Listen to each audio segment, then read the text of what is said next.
Back to news. ఈ నెల 18 నుంచి పార్టీ సభ్యత్వ నమోదు కార్యక్రమం ప్రారంభం కానున్నట్లు కొత్తకోట నియోజకవర్గ జనసేన పార్టీ ఇన్ఛార్జి బండారు శ్రీనివాస్ తెలిపారు. 10 రోజుల్లో సభ్యత్వ నమోదు పూర్తి చేయాలని సభ్యత్వ నమోదు వాలంటీర్లను కోరారు. ఈ సందర్భంగా రావులపాలెంలో కార్యకర్తలతో ఆయన సమావేశం నిర్వహించారు. పార్టీ సభ్యత్వ నమోదులో కొత్తపేట నియోజకవర్గం ప్రథమ స్థానంలో ఉండేలా అందరూ కృషి చేయాలని కోరారు. సభ్యత్వ నమోదుతో అధిక శాతం వ్యవసాయ కూలీలు, భవన నిర్మాణ కార్మికులు, చేతి వృత్తులు పనిచేసుకున్న వారికి నమోదు చేయాలని ఆయన సూచించారు. ప్రతి వాలంటీర్ 200 సభ్యత్వాలు తక్కువ కాకుండా నమోదు చేయాలని సూచించారు. నిర్ణీత సమయంలో టార్గెట్లను పూర్తి చేయాలని బండారు శ్రీనివాస్ కోరారు.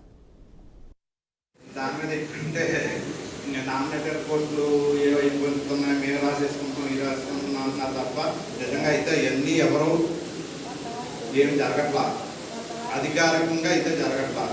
స్థానిక నాయకులకు తగ్గుక్షోభం మీద ఏంటంటే ఇది చేసేస్తున్నాం ఏదో బ్లడ్ నామినేట్ కూడా తీర్చరా ఇంత ఎవరో ఆధారపడద్దు. మన వరకు మనం షేర్ తీసుకున్నాం.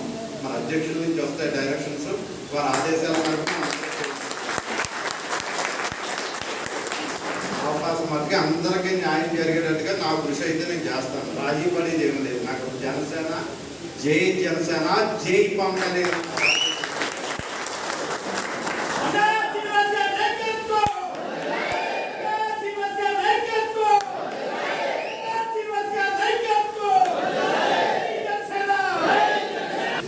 చూపించారు కానీ మిత్రపక్షంగా వాళ్ళతో రెజల్యూషన్ మెయింటైన్ చేయండి. మన హక్కులు మనం పోరాడుకున్నాం. మనకు వచ్చి అన్ని